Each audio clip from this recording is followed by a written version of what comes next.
রাধে রাধে, নমস্কার সবাইকে। সবাই কেমন আছেন? আমার এই ছোট্ট পরিবারের সকলকে অনেক অনেক স্বাগত।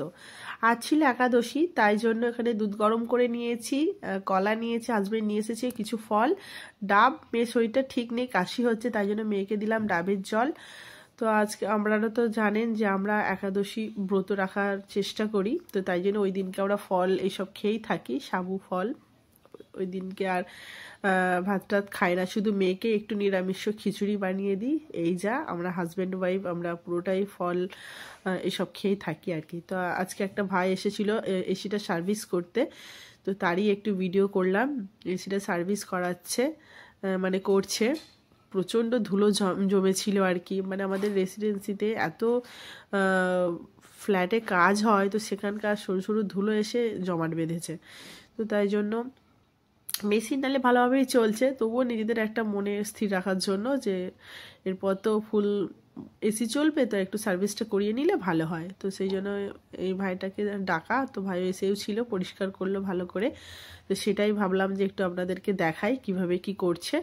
এই যে একটা কভার লাগিয়ে দিল, সেখান থেকেই মানে জল মারছে, স্পিড মারছে, সেখান থেকে ময়লাগুলো পড়ছে। আর আমাদের ওই ওই যে নিচে একটা পাইপের মতো হয়ে আছে না, ওইটা একটা নিচে বালতি আছে, এই যে বালতিতে জলগুলো পড়ছে।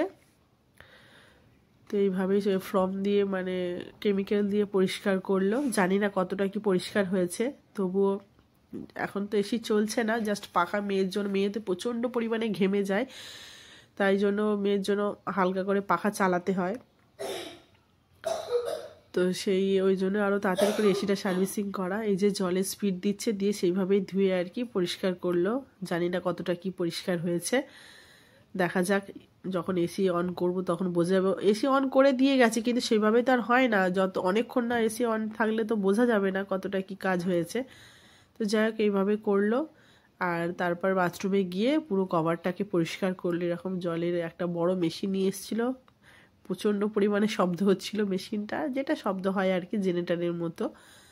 তারপর আমি এই জামা কাপড়গুলো কাচলাম, ছাদে গিয়ে মিলে দিয়ে আসবো। আর মেয়ের জন্য এখানে খিচুড়ি ভোগ বানিয়েছি, এই খিচুড়ি ভোগ বলছি, খিচুড়ি বানাই, মানে একাদশী দিন মেয়েকে একটু সবজি দিয়ে ডাল চাল দিয়ে খিচুড়ি বানিয়ে দিই।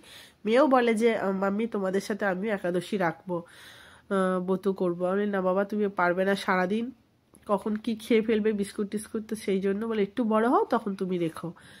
তো এই যে আমাদের ফল এনেছিল, এটা ছিল পেঁপে। পেঁপেটা খুব সুন্দর ছিল, হেভি মিষ্টি ছিল। তো পেঁপে নিয়ে এসছে, আপেল, কলা, মানে যেগুলো আমরা খাই আর কি বেসিক্যালি, সেই সব ফলই নিয়ে এসেছিল। কেন সারাদিন বেশি ফলও ভালো লাগে না, আর হাজব্যান্ড তো সাবুও খায় না, তো যার কারণে ফল দুধ এইসব খেয়েই মানে থাকা হয়। কোনো সময় হয়তো আলু ভাজলাম, কোনো সময় একটু কলা ভাজলাম, কাঁচকলা, বাদাম, এইসব দিয়েই মানে খাওয়া হয়।